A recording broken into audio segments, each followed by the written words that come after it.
Assalamualaikum warahmatullahi wabarakatuh. Waalaikumsalam warahmatullahi wabarakatuh. Bismillahirrahmanirrahim. Alhamdulillahi rabbil alamin. Wassalatu wassalamu ala sayyidina wa maulana Muhammadin khatamil anbiya'i wal mursalin wa ala alihi wa sahbihi ajma'in. A'udzu billahi minasy syaithanir rajim. Bismillahirrahmanirrahim. Wa itta'adzana rabbukum la in syakartum la azidannakum wa la in kafartum inna 'adzabi lasyadid. Bismillahi ma sya'allah la yasuqul khaira illallah. Bismillahi ma sya'allah la yasriqus su'a illallah. Bismillahi ma sya'allah ma kana min ni'matin fa minallah. Bismillahi ma sya'allah la hawla wa la quwwata illa billah amma ba'du. Hadratil mukarramin, para alim, para ulama, para kiai, wabil khusus mudiru hadal ma'had, yang kami hormati, yang kami muliakan, akhina fillah Kiai Abdul Mukmin sekeluarga yang kami hormati, masyarakat yang sama-sama hadir, juga wali santri, santriyah yang sama-sama hadir pada kesempatan malam hari ini yang kami hormati dan kami cintai. Yang pertama dan yang utama, marilah kita sama-sama memanjatkan puji dan syukur kehadirat Allah Subhanahu wa ta'ala pada malam hari ini, biqudratihi wa iradatihi. Alhamdulillah kita bisa bersuak pandang, bisa bermuwajahah, bisa bersilaturahim dalam rangka akhir sanah pondok pesantren. Mudah-mudahan pertemuan kita pada malam hari ini ada di bawah naungan ridho, maghfirah juga rahmat dari Allah Subhanahu wa ta'ala. Salawat beserta salam marilah kita sama-sama limpah curahkan kepada junjungan kita Nabi yana wa habibana Muhammad Rasulullah sallallahu alaihi wasallam, juga kepada keluarganya, kepada sahabatnya, tabi'in, atba'it tabi'in, dan kita sebagai umatnya. Mudah-mudahan kita dijadikan umat dengan menjadi umat yang sempurna, dan kelak di hari kiamat kita mendapatkan syafaat darinya. Amin ya Allah ya Rabbal alamin. Ibu, bapak, hadirin hadani Allah wa iyyakum ajma'in.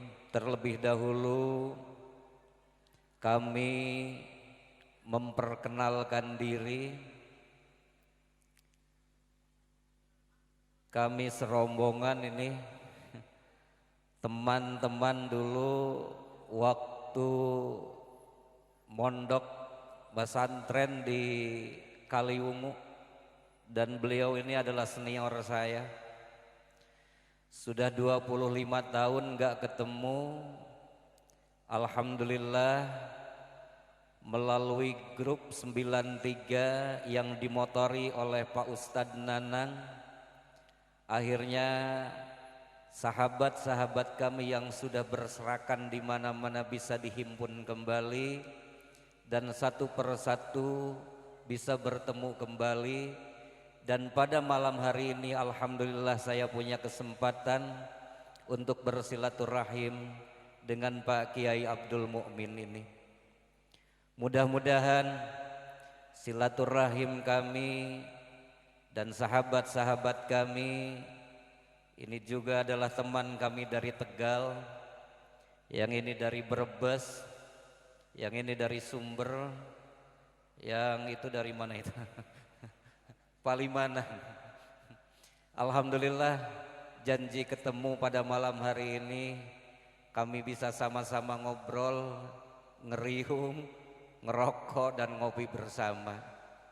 Ini mengingatkan kami waktu di pondok dulu, waktu belajar ngeliwet di pondok APIK Madrasah Salafiyah Kaliwungu Kendal, Jawa Tengah. Makanya kedatangan kami ke sini bukan mau tausiah, karena sebenarnya tausiah ya beliau ini pakarnya, beliau ahlinya. Cuma murni datangnya kami ke sini adalah dalam rangka silaturahim, juga memenuhi harapan beliau, karena 2 minggu ke belakang beliau datang ke kampung saya, silaturahim ke sana. Dan beliau ngobrol katanya mau akhiri sana, ya kalau bisa nanti datang ke sana. Ya alhamdulillah untuk memenuhi harapan dan keinginan beliau, kami beserta kawan-kawan bisa datang ke sini. Mudah-mudahan ini menambah keberkahan bagi kami semuanya. Amin ya Allah ya Rabbal alamin. Hadirin hadaniyallah wa iyyakum ajma'in. Selalu kita membaca solawat kepada Kanjeng Nabi Muhammad sallallahu alaihi wasallam. Dan membaca solawat terhadap Nabi ini adalah merupakan perintah Allah subhanahu wa ta'ala. Membaca solawat terhadap Nabi betapa pentingnya dan betapa harusnya kita membaca salawat, sampai membaca salawat Nabi ini dijadikan di dalam bagian rukun sholat. Sehingga bila mana orang sholat tidak membaca salawat terhadap Nabi, maka ini sholatnya dianggap tidak sah karena tidak terpenuhinya rukun sholat. Dan membaca salawat kepada Nabi pun juga di situ wa'alin Nabi dan kepada keluarganya Nabi. Siapa sih sebenarnya keluarga Nabi? Kalau kita melihat dari sisi nasab, keluarga Nabi itu adalah min Bani Hashim wa Bani Muthalib. Itu adalah keluarga Nabi. Cuma yang dimaksud wa ali Muhammadin di sini, kalau di dalam makom doa adalah kullu mu'minin taqiyyin, setiap orang yang beriman, setiap orang yang beriman dan takwa kepada Allah Subhanahu wa taala, maka itu adalah bagian dari keluarganya Kanjeng Nabi. Makanya pada saat ada orang membaca salawat, kita itu harus senang. Allahumma salli ala Muhammad wa ala ali Muhammad. Asal kita menjadi orang yang mukmin dan takwa, maka kita pun juga kebagian dari doa orang yang membaca salawat tadi. Makanya heran kalau ada orang yang membenci dengan orang-orang yang membaca salawat. Ada orang yang tidak senang dengan membaca salawat. Padahal dalam bacaan salawat itu adalah permohonan kepada Allah supaya Allah memberikan rahmat dan kasih sayang kepada Nabi. pun juga kepada keluarganya Nabi Muhammad sallallahu alaihi wasallam. Sebab tadi yang namanya keluarga itu adalah kullu mu'minin taqiyin, setiap orang-orang yang beriman bertakwa kepada Allah, maka itu adalah keluarganya Nabi Muhammad sallallahu alaihi wasallam. Siapa mukminin taqiyin itu? Alladzina yu'minuna bil ghaib, adalah orang-orang yang percaya dengan hal-hal yang gaib. Apa diantaranya hal yang gaib? Pahala gaib, siksa gaib, surga gaib, neraka gaib. Kalau kita orang-orang yang beriman kepada Allah, kalau kita menjadi orang-orang yang bertakwa kepada Allah, apa yang disampaikan oleh Nabi, hal-hal yang tidak kelihatan oleh mata, kita itu harus percaya. Itu alladzina yu'minuna bil ghaib. Yang kedua cirinya orang yang takwa itu apa? Alladzina yuqimunas shalah, orang-orang yang mendirikan salat. Maka kalimat yang dipakai di sini bukan yaf'alunas shalah, tapi yuqimunas shalah. Artinya bukan hanya sekedar mengerjakan, tapi sholat itu benar-benar didirikan. Apa bedanya yang mengerjakan dan yang mendirikan? Kalau yang mengerjakan bisa jadi syaratnya enggak ada, rukunnya enggak ada, itu orang yang mengerjakan. Tapi kalau orang yang mendirikan sholat adalah orang yang memenuhi syarat sholat, orang yang memenuhi rukun-rukun sholat, baru orang itu dikatakan iqamus sholat, yang mendirikan sholat. Maka kalau kita di pondok pesantren, anak-anak kita dididik oleh Al-Mukarram Kiai, diajarkan dari mulai bab syarat sholat, diajarkan rukun sholat. Kalau dalam Sapinah kita lihat rukun sholat ada berapa? Ada 17. Pertama niat, yang kedua takbiratul ihram, yang ketiga berdiri, yang keempat kita baca suratul Fatihah. Ini adalah merupakan bagian daripada rukun sholat, sehingga di mana ada orang melaksanakan sholat salah satu dari rukun yang 17 tidak ada, maka itu sholatnya dianggap tidak sah. Sholat, maka kiai bangun musola mengajak, maksudnya apa? Untuk berjamaah, yuk kita bareng-bareng berjamaah. Kenapa kita harus berjamaah? Karena barangkali masih ada kekurangan-kekurangan dari kita, baik bacaan Fatihah kita kurang baik, atau mungkin dari rukun-rukun yang lainnya kurang sempurna, maka dengan adanya berjamaah akan bisa tertolong. Seringkali kita akan mendengar, wahai orang-orang, ayo kita sholat berjamaah. Kalau kita melaksanakan sholat berjamaah kan pahalanya menjadi 27 kali lipat. Kira-kira pada datang enggak pada ada undangan berjamaah? Jarang sekali. Kecuali ahli-ahli berjamaah. Pantesan la yasukul khaira illallah, tidak ada yang menghantarkan kebaikan kecuali pertolongan Gusti Allah. Tidak sedikit orang jadi tetangga masjid tapi dia tidak mau berangkat berjamaah. Kenapa? Karena pada hakikatnya dia belum mendapatkan pertolongan dari Allah Subhanahu wa ta'ala. Orang datang ke majelis ta'lim, orang bisa datang melaksanakan berjamaah karena pada hakikatnya dia itu sudah mendapatkan taufik, pertolongan dari Allah Subhanahu wa ta'ala. La yasukul khaira illallah. Tapi kalau kita coba undang di masjid, saudara-saudara sekalian, siapa yang datang ke masjid nanti akan saya kasih 27.000. Yang cuma di rumah nanti saya kasih 1.000. Kira-kira datang nggak ke masjid? Pastinya datang rame-rame. Kenapa? Karena kita mata duitan. Ya kan? Iya. Kapan tidak pernah antri pas saat pembagian BLT? Kan sekarang lagi musim corona, alhamdulillah corona sudah hilang, nggak ada. Tapi belum lama Delta datang. Sekarang malah ibunya yang datang, Umi Corona. Omikron. Nah, Omikron itu kan Umi Corona. Berarti yang pertama kali keluar itu anak-anaknya. Kalau sekarang udah ibunya. Insya Allah kalau ibunya kan penuh dengan kasih sayang, nggak akan sejahat seperti yang pertama. Amin. Ya mudah-mudahan coronanya hilang. Amin ya rabbal alamin. Tak kembali iqamus shalah, kita melaksanakan salat. Dan pada saat kita melaksanakan salat akan benar, akan dianggap bahwa salat kita itu benar pada saat terpenuhinya syarat salat dan terpenuhinya rukun salat.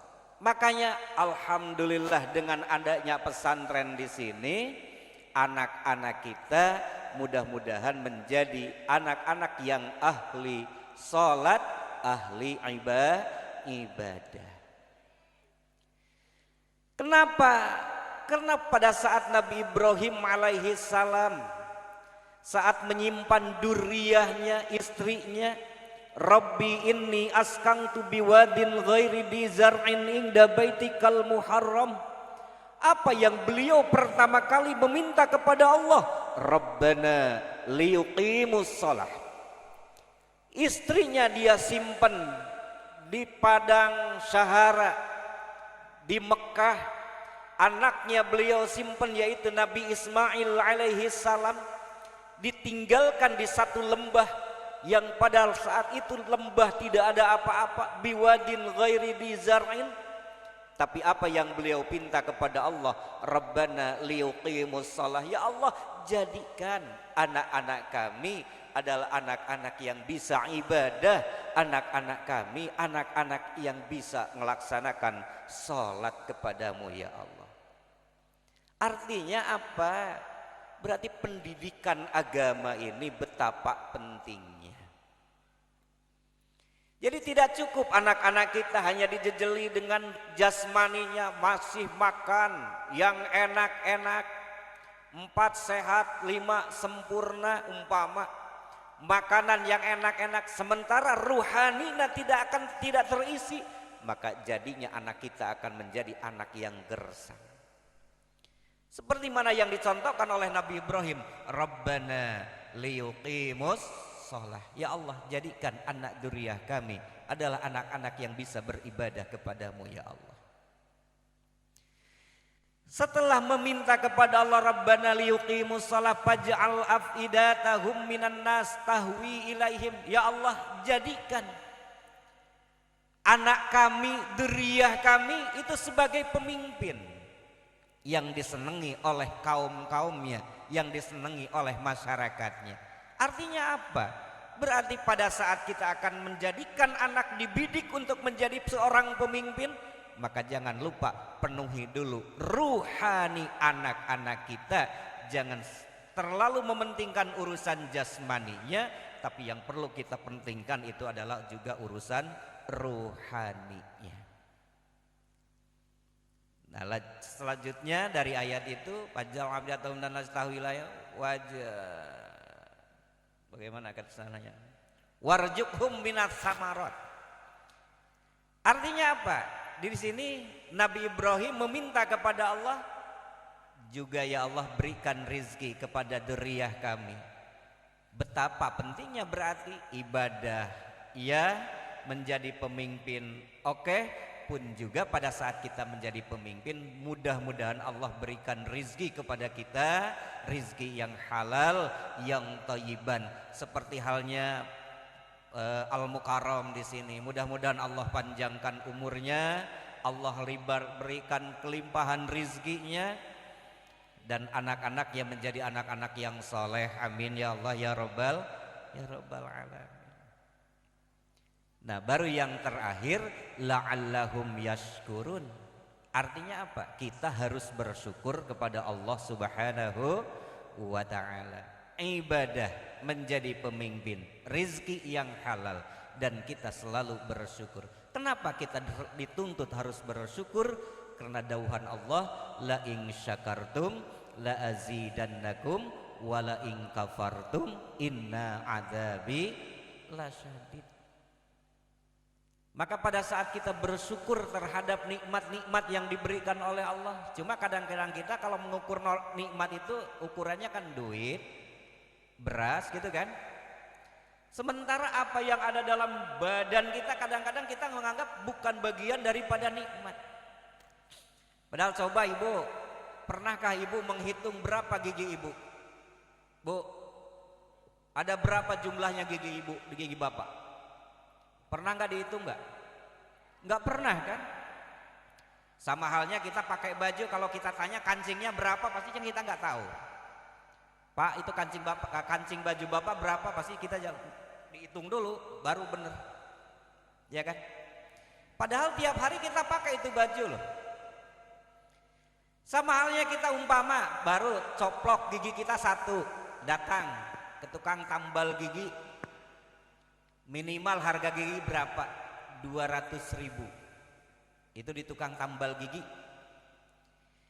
Kalau jumlah gigi yang ada di cangkem kita ada berapa? Ada 33. Kalau kita mau uangkan 200 kali 33 udah berapa juta? Tapi kan kadang-kadang kita merasa bahwa kita itu tidak diberi nikmat oleh Allah Subhanahu wa ta'ala. Makanya dauhan Imam Ibnu Athaillah, kalau orang tidak bisa bersyukur karena diberikan kenikmatan oleh Allah, maka Allah akan mengingatkan dia supaya bisa bersyukur dengan cara mengambil kenikmatan itu. Kalau pada saat Allah memberikan nikmat kepada kita, kita tidak bisa bersyukur, maka hati-hati, nanti Allah akan mengambil kenikmatan itu supaya dia tahu bahwa apa yang sudah diberikan oleh Allah itu adalah merupakan kenikmatan. Nah, baru kita merasakan nikmatnya gigi itu kan pada saat Allah sudah menguji kepada kita dengan sakit gigi, ya kan? Pada saat sakit gigi, Masya Allah, minum nggak enak, tidur nggak nyenyak, makan pun juga nggak enak. Apalagi kalau gigi kita sudah mulai permisi satu persatu hilang keluar, maka kita dikasih sukro pun juga akan pingpong di dalam gitu, karena kita nggak bisa ngunyah sukro. Iya kan? Nah, itu kenikmatan Allah Subhanahu wa ta'ala. Jadi kita harus bersyukur terhadap nikmat Allah, dan kita benar-benar harus bersyukur kita memiliki kiai yang siap mendidik anak-anak kita supaya menjadi anak-anak yang soleh. Kenapa? Karena anak tidak bisa bim salah bim menjadi anak yang soleh, tapi itu harus ditempa melalui perjalanan yang cukup panjang. Kalau bisa langsung kita yang memberikan pendidikan, tapi kalau tidak bisa maka kita titipkan kepada orang lain untuk memberikan pendidikan agamanya. Cuma sebenarnya kan ngajarin Fatihah itu kan kewajiban bapak, Pak. Ngajarin sholat itu kewajiban bapak. Kalau bapak nggak bisa ngajarin anak sholat, bapak nggak bisa ngajarin anak baca Fatihah, berarti otomatis kan harus kita titipkan. Dan pada saat kita titipkan kan barangkali kalau bapak yang ngajar, kira-kira bapak makan nggak? Makan nggak? Makan. Bapak minum nggak? Ngerokok nggak? Makanya pada saat nitipin anak ke kiai, ya makannya, ya minumnya, ya rokoknya diperhatikan sekali. Long ini nitipkan anak, kadang-kadang bapaknya aja nggak tahu ini anak siapa. Cuma kata mamahnya, udah ngikut aja ngaji sono, gitu kan. Kadang-kadang kita tidak tahu ini anak siapa. Tahu-tahu anaknya nggak naik, bapaknya ngamuk. Kenapa anak saya nggak naik? Loh, anak bapak yang mana ya? Itu yang biasa ikut ngaji, bapaknya aja nggak pernah datang kok. Mestinya kalau kita merasa tanggung jawab terhadap anak-anak kita, ya bukan memperhatikan kebutuhan anak-anak kita, tapi pun juga kita memperhatikan kebutuhan kiainya. Amin. Mau? Insya Allah. Insya Allah. wa yuqimunas shalah. Barangkali kalau kita dalam sholat itu ya, ibadah itu harus ikhlas. Makanya kadang-kadang orang bilang, udahlah nanti saya mah ibadah nanti saja, saya ibadahnya nunggu dulu ikhlas. Lo nyoba aja enggak mau ikhlas bagaimana kok. Jadi kalau kita dalam ibadah mau ikhlas, dalam sholat mau ikhlas, bersedekah mau ikhlas, ya harus diajar dulu. Kita nggak bisa langsung ujug-ujug bisa jalma ikhlas, itu nggak bisa. Tapi mestinya gimana? Kalau sholat ya udah. Terus kan kalau bagian ikhlas, kalau kita lihat dalam kitab karya Ibnu Athaillah itu Al-Hikam kan. Maaf ya. Itu kan ikhlas ada beberapa bagian. Ada ikhlas mubtadiin. Jadi kalau ikhlas mubtadiin itu ibadah karena Allah. Tapi di balik ibadahnya ada tujuan-tujuan duniawi. Salat duha. Kenapa sih kamu rajin duha? Biar usaha saya lancar. Ada orang yang dangu tahajud, kenapa sih kamu tahajud? Biar jabatan saya naik. Nah, bakal kelihatan ikhlas dan tidaknya orang itu pada saat apa yang jadi tujuannya sudah kesampaian, maka insya Allah ibadahnya juga bakal berhenti. Loh kok kenapa kamu gak duha sekarang? Loh masalahnya rezeki kan udah lancar. Kenapa kamu gak tahajud? Masalahnya pangkat saya sudah naik. Berarti itu ikhlasnya adalah ikhlas mubtadiin. Artinya pada saat nawaitu usolli Allahu Akbar kan lillahi ta'ala, tapi karena ada tujuan-tujuan duniawi, setelah tujuan duniawinya tercapai maka dia berhenti melaksanakan ibadahnya terhadap Allah Subhanahu wa ta'ala. Yang kedua ada ikhlas itu adalah ikhlas abidin. Kalau ikhlas abidin itu apa? Ikhlas ibadah karena Allah. Di balik ibadahnya dia ingin mendapatkan ridho Allah. Di balik ibadahnya dia ingin mendapatkan surganya Allah. Dengan ibadahnya dia ingin dijauhkan dari siksa Allah. Dengan ibadahnya pun juga dia ingin dijauhkan dari nerakanya Allah. Itu ibadahnya ikhlas abidin. Usolli fardhu dhuhri arba'a rakaati mustaqbilal Ka'bah adaan ma'muman lillahi ta'ala. Begitu pada sampai saat lillahi ta'ala, kenapa kamu sholat? Karena saya ingin mendapatkan pahala dari Allah. Kenapa kamu sholat? Karena saya ingin masuk surganya Allah. Kenapa kamu sholat? Karena saya takut masuk nerakanya Gusti Allah. Nah kalau ikhlasnya seperti ini biasanya ibadah itu angger. Tahu angger? Kalau saya kan orang Majalengka, bahasa Sunda. Jadi nggak bisa sebenarnya, ini bukan tausiah, maaf ya. Apalagi di hadapan guru saya ini di sana itu. Nah jadi ibadahnya ibadah abidin karena Allah. Nah biasanya ibadah itu angger. Kenapa? Karena dia selalu ingin mendapatkan ridho Allah, mendapatkan surga Allah. Jadi kalau nggak sholat dia itu takut masuk nerakanya Gusti Allah. Nah yang ketiga adalah ibadahnya, ikhlasnya ikhlas muhibbin. Jadi kalau ikhlas muhibbin mah ikhlas ibadah karena Allah, di balik ibadahnya tidak ingin mendapatkan apa-apa dari Allah, cuma benar-benar hanya melaksanakan perintah dari Allah Subhanahu wa ta'ala. Kenapa kamu sholat? Karena aku cinta kepada Allah.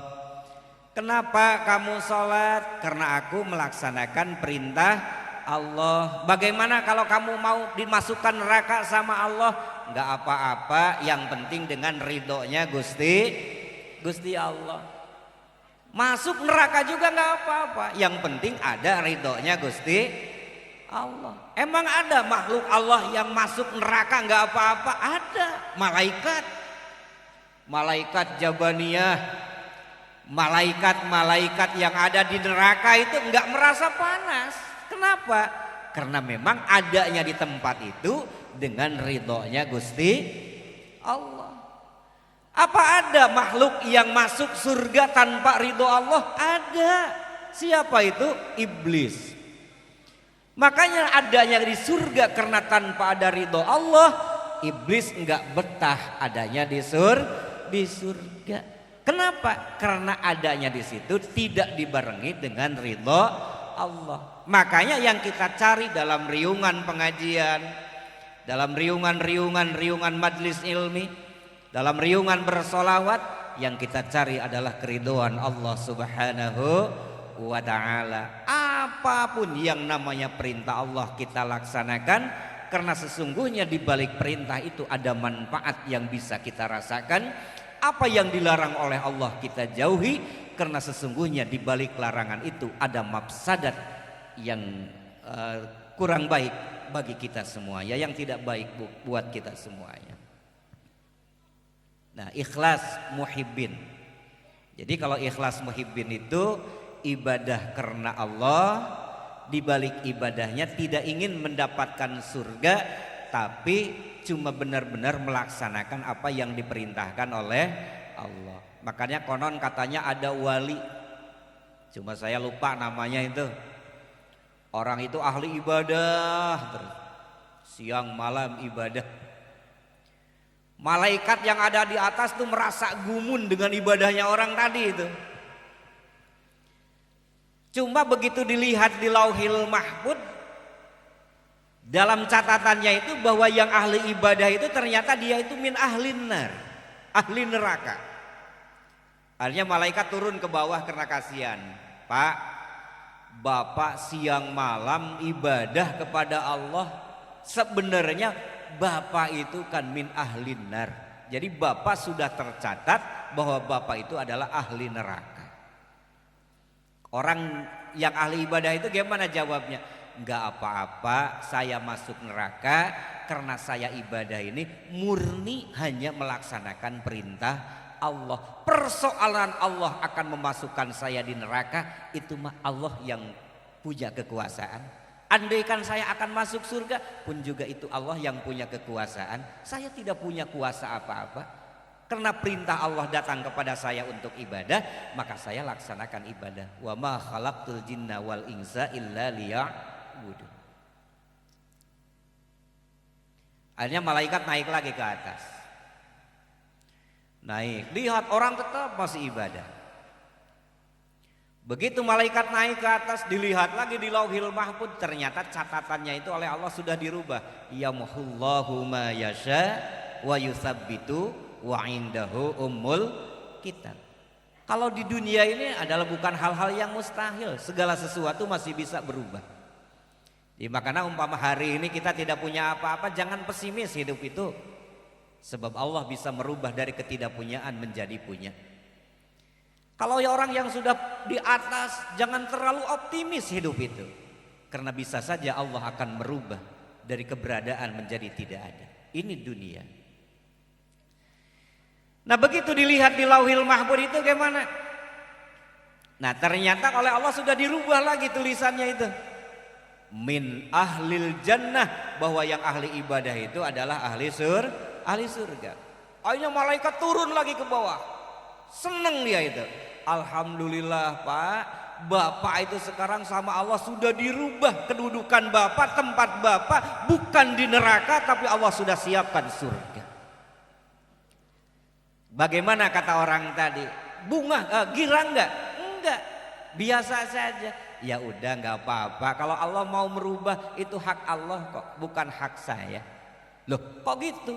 Kan Bapak ibadah, berarti Bapak sudah mendapatkan imbalan dari Allah itu surga. Saya tidak mengharapkan imbalan dari Allah, tapi saya ibadah ini benar-benar murni karena melaksanakan apa yang diperintahkan oleh Allah. Persoalan saya masuk surga itu hak Allah. Ya senang saya, alhamdulillah. Cuma yang jadi pertanyaan saya, kok bisa ya?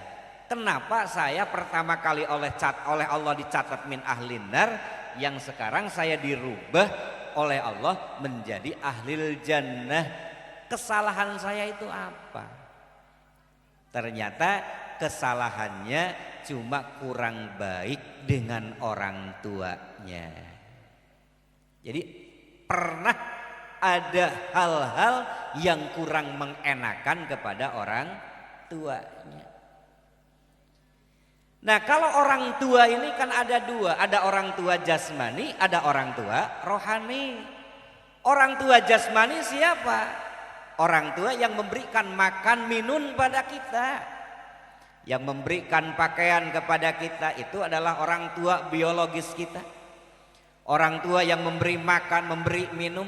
Ada juga orang tua itu adalah orang tua yang memberikan makanan asupan ruhani kita, yaitu seperti kiai kita yang selalu memberikan pendidikan, mewakafkan waktunya, mewakafkan umurnya demi pendidikan anak-anak supaya menjadi anak-anak yang baik, anak-anak yang ngerti terhadap agama Allah Subhanahu wa ta'ala. Kesananya biar menjadi anak-anak yang soleh, solihah, amin. Dan anak-anak yang soleh itu akan terlahir dari keluarga-keluarga yang soleh. Cara kesolehan kita, kalau kita nggak bisa ngaji, kita harus ada rasa simpati, rasa empati terhadap orang-orang soleh. Maka insya Allah nanti anak kita pun juga akan menjadi anak-anak yang soleh. Andaikan anak kita belum menjadi anak yang soleh, tapi ada senangnya kita terhadap orang-orang yang soleh, maka di bagian keluarga kita, cucu kita, insya Allah ada anak-anak yang soleh. Apalagi kalau di riungan, di halakoh seperti ini, insya Allah ini dalam rangka mencetak anak-anak yang soleh. Mudah-mudahan ya Bu ya, anak-anak ada menjadi anak-anak yang soleh. Ibu semuanya, bapak diberikan panjang umur oleh Allah Subhanahu wa ta'ala, diberikan kelimpahan rizkinya, mau memperhatikan pendidikan anak-anaknya, sehingga benar-benar anak-anak kita menjadi anak-anak yang salih dan salihah, amin ya rabbal alamin. Ibu barangkali gimana kan?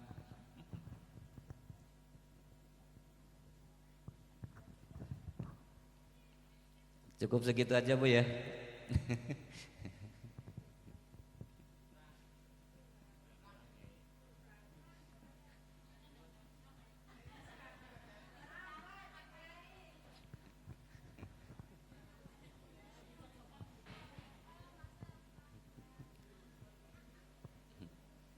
Ya udah.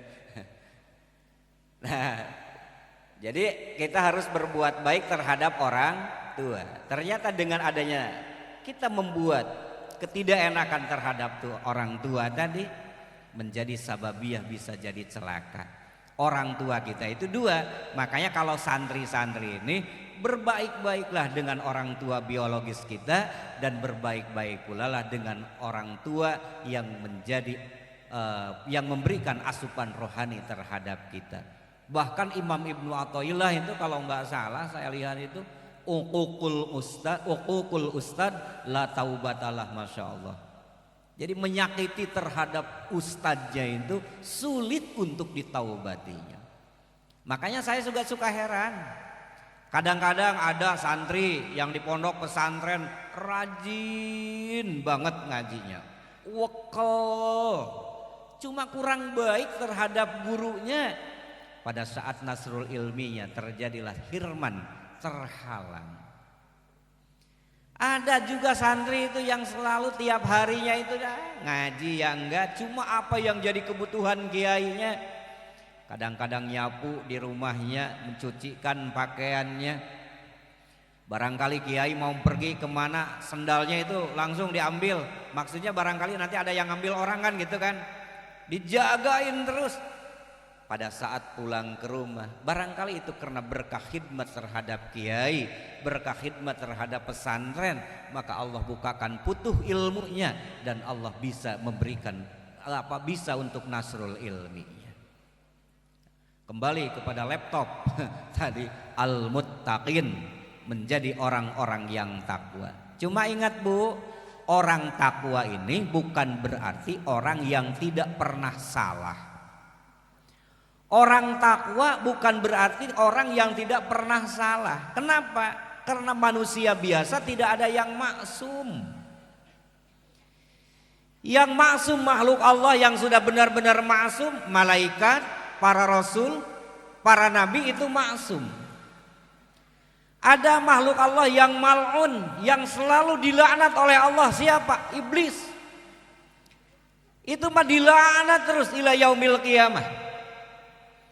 Nah, dan ada manusia yang diantara pertengahan maksum dan mal'un tadi, yaitu manusia. Ada makhluk Allah yang di tengah-tengah itu, yaitu yang maksum dan mal'un. Ada manusia maksum, ada. Siapa? Para rasul. Itu kan manusia. Nabi Muhammad maksum, para anbiya, para rasul maksum. Ada enggak manusia yang sama-sama mal'unnya sama iblis? Ada. Seperti siapa? Fir'aun, Abu Jahal, Abu Lahab, Abu Gosok.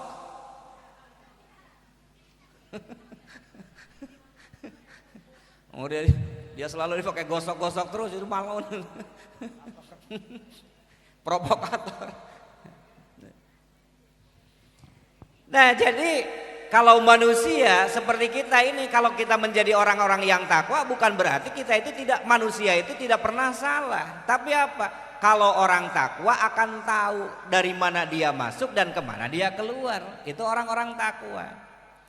Contoh umpama ada orang takwa kepada Allah Subhanahu wa taala.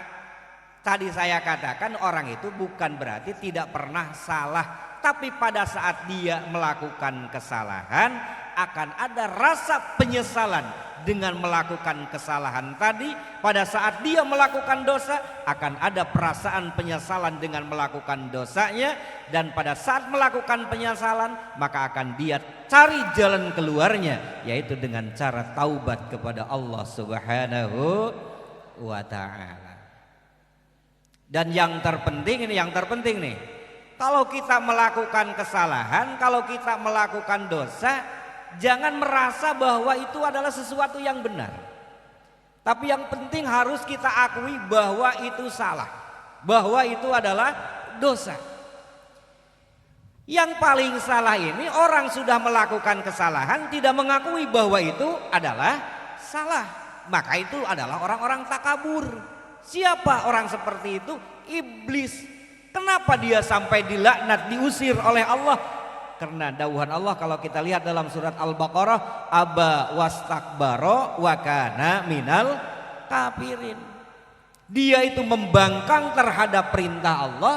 Yang kedua, setelah dia membangkang malah sombong lagi, nggak merasa salah terhadap perintah yang diperintahkan oleh Allah. Dia nggak merasa menerima bahwa itu, tidak mau melaksanakan perintah Allah, tidak menganggap bahwa dia itu salah. Adanya ada kesombongan. Maka dengan adanya membangkang terhadap perintah Allah pun juga dengan adanya sombong, wakana minal kafirin. Artinya apa? Berarti pada saat kita membangkang terhadap perintah Allah dan kita sombong dengan perintah-perintah Allah, bisa menghantarkan manusia tadi menjadi orang-orang yang kafir. Na'udzubillahi min dzalik.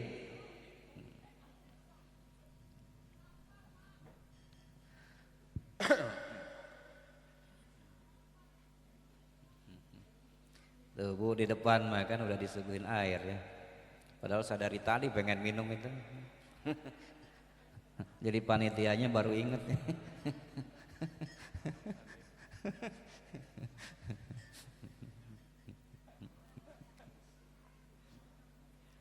Matur suwun.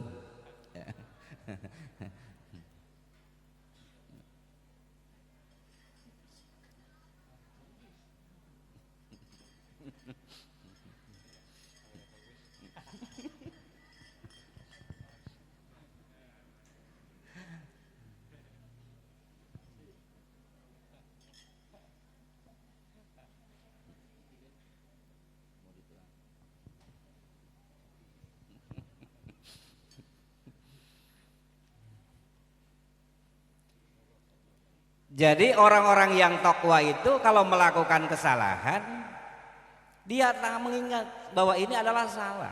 Maka yang terpenting buat kita kalau saat kita melakukan dosa, jangan mengaku bahwa ini adalah benar, tapi benar-benar harus diakui bahwa ini adalah dosa dan ini adalah salah. Dulu katanya di zaman Bani Israel kan ada orang fasik. Jadi orang fasik ini kalau istilah orang Sunda itu baragajul. Sarua baragajul. Naonnya hai sarua teh atuh. Sami mawon. Wis pada bae ya, jadi pada bae baragajul. Nah, saking dia itu artinya selalu membuat keonaran di tengah-tengah masyarakatnya. Dan akhirnya masyarakat sepakat untuk mengusir orang tadi.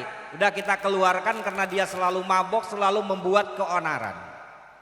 Dan akhirnya sampai dia diusir dan sampailah ada di tengah-tengah alas gitu kan. Dan pada saat di alas itu dia itu jatuh sakit. Pada saat dia sakit, hujan.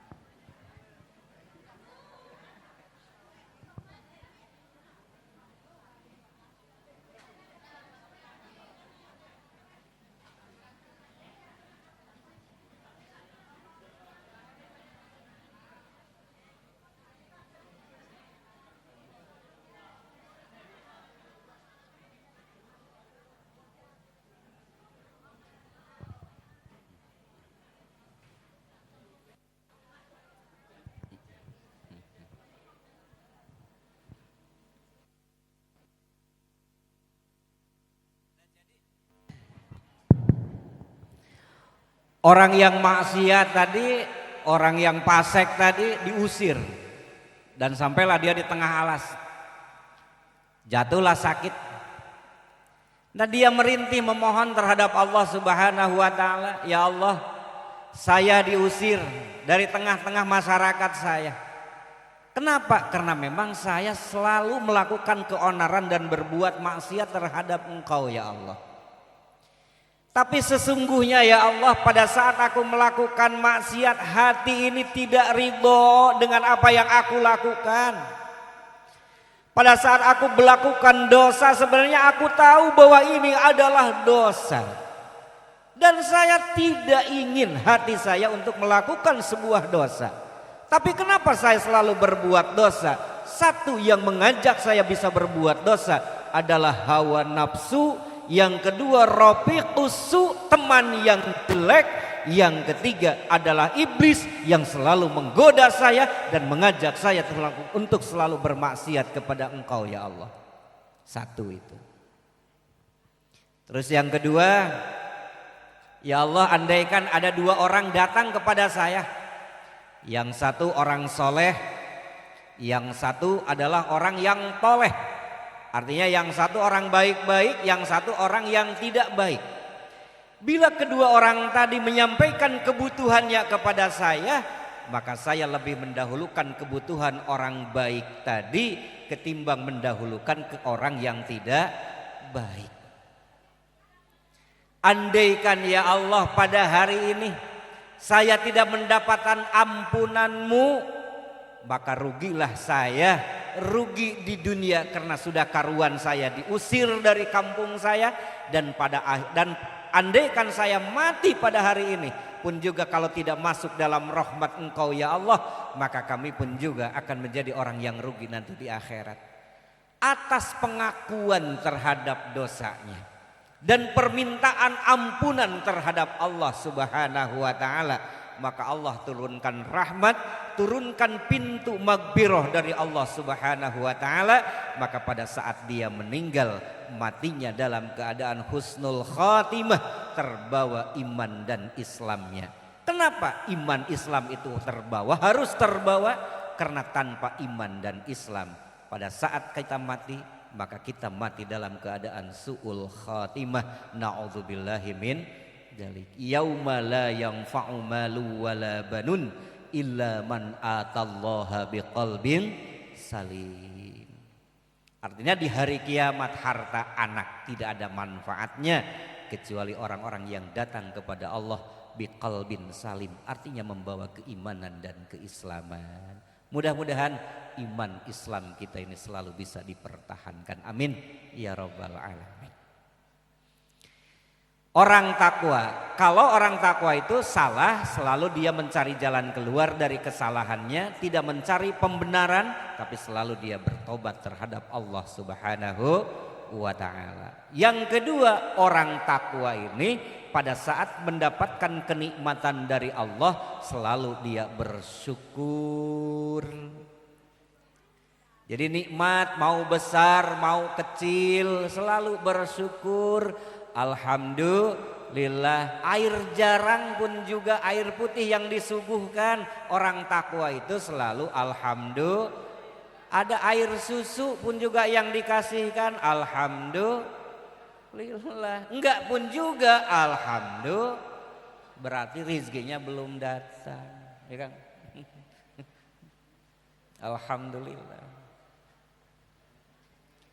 Yang ketiga, orang-orang yang takwa ini kalau mendapatkan musibah selalu inna lillahi wa inna ilaihi raji'un.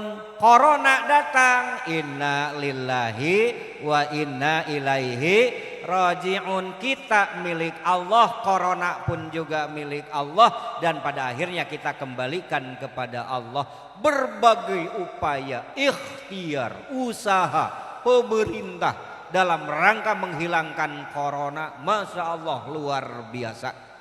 Sampai pada akhirnya harus ada vaksin. Itu dalam rangka apa? Dalam rangka ikhtiar. Tapi pada akhirnya tetap kita harus kembalikan kepada Gusti Allah, karena kita juga milik Allah. Penyakit yang diturunkan pun juga milik Allah. Pada akhirnya kita kembalikan kepada Allah. Dan juga pada akhir dalam kehidupan kita, yang terpenting kita kembalinya juga kepada Gusti Allah. Yang keempat, pada saat melakukan ibadah, orang takwa itu selalu ikhlas di dalam ibadahnya. Maka kita simpulkan bahwa orang muttaqin ini bukan berarti orang yang tidak pernah salah, tapi pada saat dia mendapatkan nikmat dia selalu bersyukur, bila mendapatkan musibah dia selalu sabar, pada saat dia melaksanakan ibadah selalu ikhlas, dan pada saat mendapatkan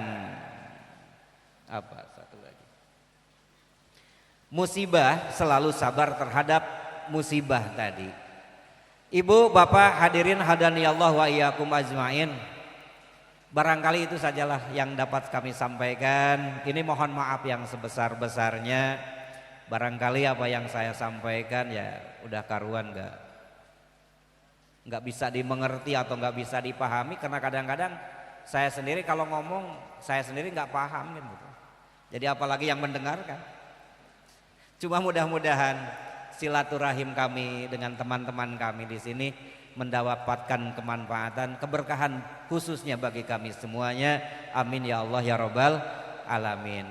Barangkali itu saja. Wallahul muwaffiq ila aqwamit thoriq. Wassalamualaikum warahmatullahi wabarakatuh.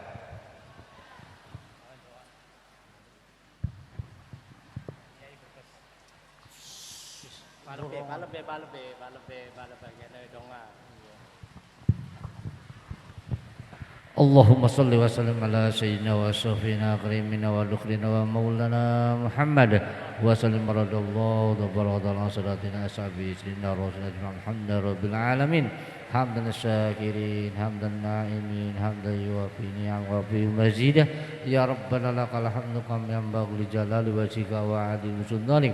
Allahumma salli wa sallim ala sayyidina Muhammad wa ala ali sayyidina Muhammad. Allahumma ighfir li dunubi wal walidayya warhamhuma kama rabbayani shaghira wa li jami'il muslimin wal muslimat wal mu'minin wal mu'minat al ahya minal amwat innaka sami'un qaribun mujibud du'at wa qadil hajat. Allahumma inna nas'aluka salamatan fid din wa afiyatan fil jasad وزيادة في علم النافع وبركة في الرزق وتوبة قبل الموت ورحمة عند الموت ومغفرة بعد الموت اللهم هون علينا في سكرات الموت ونجاة من النار والعفو عند الحساب اللهم إنا نسألك الهدى والتقى والعفاف والغنى وحسن الخاتمة وجعلنا في الدنيا قرينا وفي القبر منيسا وفي القيامة الشافع رسولة وفي الجنة رفيقا ربنا آتنا في الدنيا حسنة وفي الآخرة حسنة وقنا عذاب النار سبحان ربك رب العزة عما يصفون وسلام على المرسلين والحمد لله رب العالمين. الفاتحة.